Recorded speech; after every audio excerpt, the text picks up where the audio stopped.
Last week, you probably saw Cardi B tweet, "When do you think they're gonna announce that we're in a recession?" And she was definitely saying what a lot of people are thinking about right now. But it also gave me a different thought. The fact that she said they.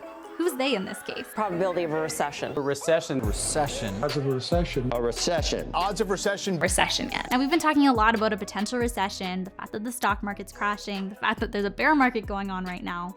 And the main factor leading to all of that people seem to be focusing on the most right now is inflation. Inflation's probably the easiest thing for the masses of people to know and understand the problem right now because they're feeling it every single day, especially at the gas stations. We saw this chart on Yahoo Finance's Instagram page about where inflation is and isn't. And the fact that the 12-month change in the price of gas is up almost 50%. It's the hardest hit consumer good by inflation by far. And the fact that the price of gas and other everyday expenses are up is what has people really concerned right now. We also did a quick poll on our Instagram page last week asking people how they're actually feeling about inflation being so high and just the economy overall right now. And people said stuff like they're overwhelmed, they're stressed, down, bad, terrible, shit, hopeless, powerless. Overall, people just really were not feeling great about it. That was the overall consensus, and they're frustrated.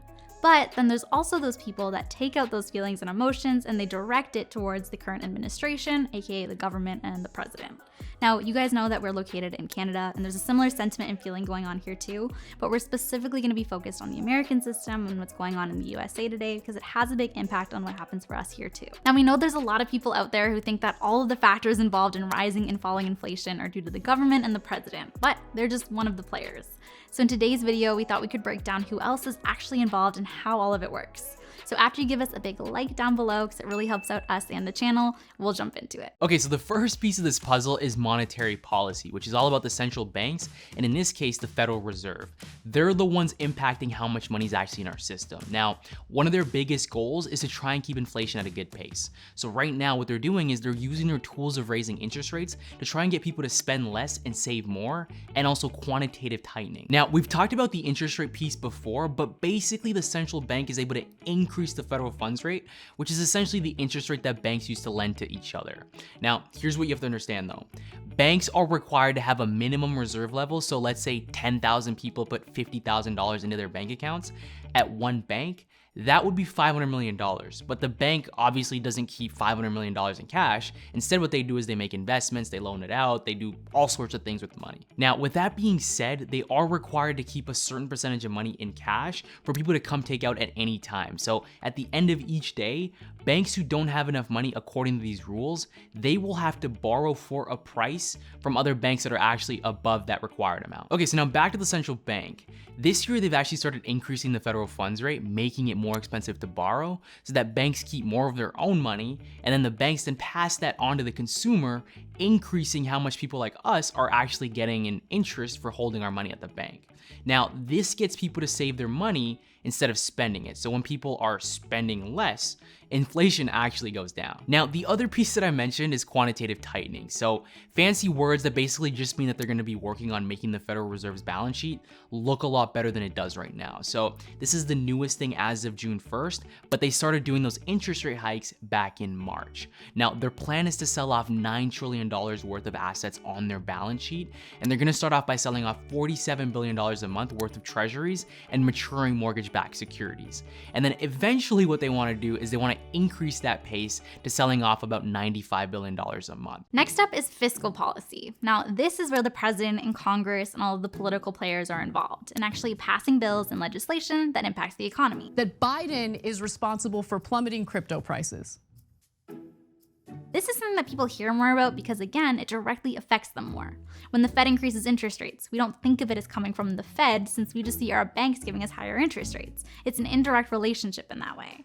But when the government passes a bill allowing for stimulus checks that are sent out directly to people, they think, hey, the government's impacting the economy. And they are, but the Fed's there too. And that's what we can forget sometimes. So back to fiscal policy. There's a lot of detail that we could get into here, but we're gonna stick to two main topics. Joe Biden made a speech last week about how one way him and the administration is aiming to lower inflation is through the supply chain. Now, we all know that this is one of the main factors that increased inflation over the last 2 years. Goods and services are struggling to get made and get sent around the world for a few reasons. One, because less people were buying stuff and then demand went up really quickly and businesses just couldn't keep up. You guys know we've talked before about buying our couch and then waiting over 6 months for it. And then number 2, because of the geopolitical issues happening like in Russia and the Ukraine. The gas supply chain and sanctions against the country is a big reason why those costs are up. So according to Joe, they're focusing on ports specifically and ensuring that they lower costs to bring in goods, which in turn should end up lowering the cost of those goods to consumers. Now, the other focus is reducing the US's federal deficit, which is basically just the difference between how much the government spends and what it actually makes. Now, typically the US is bad at budgeting, as are many other countries out there, and they tend to spend more than they make, which leads to a deficit. Now, the president says that his focus is reducing this deficit, which means that the government will be spending less money. And remember that in theory, spending less money equals lowering inflation. Now, there's a lot of debate out there by economists on how much government spending specifically really impacts inflation and if it works. But the main point that we have today isn't if any of these plans will work, it's more about showing the difference between the Fed and the president's plans. So overall, to summarize, there's monetary policy that's controlled by the Federal Reserve, and it tends to have the biggest impact on lowering inflation. And then there's also fiscal policy, which is controlled by the government and the president's administration specifically, and that can also impact inflation through bills being passed. Now, on top of everything that's going on right now to try and fix the economy, what also gets people really concerned on top of inflation are layoffs and unemployment. Right now, unemployment overall isn't looking that bad. In the US, it's 3.6%, so the same as the month before. So basically, it's not getting any better, but it's also not getting any worse. And then in Canada, it actually got better, so going from 5.2% to 5.1%. Now, that's obviously only a slight difference, but it's big news right now because everyone's looking at these stats. Although, unemployment is looking good overall, there is still talks of layoffs, specifically in the tech industry right now. Now, you might have actually seen some of the headlines. So Netflix and Klarna are doing mass layoffs.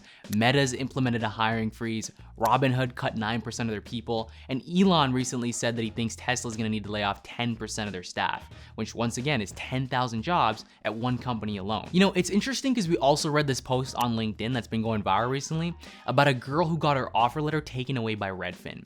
Basically what happened is she accepted this offer last year and was gonna start working full-time after graduating, but then they pulled the offer a few weeks before starting because of current economic conditions. That's literally what they said in the letter. And we've even seen firsthand just how much this freaks people out. Like, we posted 2 TikToks on this topic alone, and people really just didn't want to hear it, which once again is totally understandable. But what I will say is that now that the tech industry is seeing layoffs first, that completely makes sense to me, right? Like, they're the backbone of the growth economy.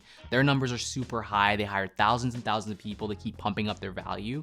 And generally, they've been riding the bull market wave. So now that everything's down and the bear market's here, their stocks are falling the hardest and the fastest, and they're making less money. And well, how do you cut costs? Well, you start firing people. What you have to understand though is that the tech industry seeing layoffs now doesn't mean that layoffs are coming as soon as possible for everyone in every industry, right? It's just important to know what's going on in case that were to happen. But let's remember that if a recession does come, unemployment typically does rise, and actually it's one of the most important indicators, right, of a recession. So when you see that sharp increase in unemployment, that typically means that we're in a recession. Now, what sucks is that we typically realize that unemployment's rising quickly once a recession's already here. So it's not like there's this nice warning period.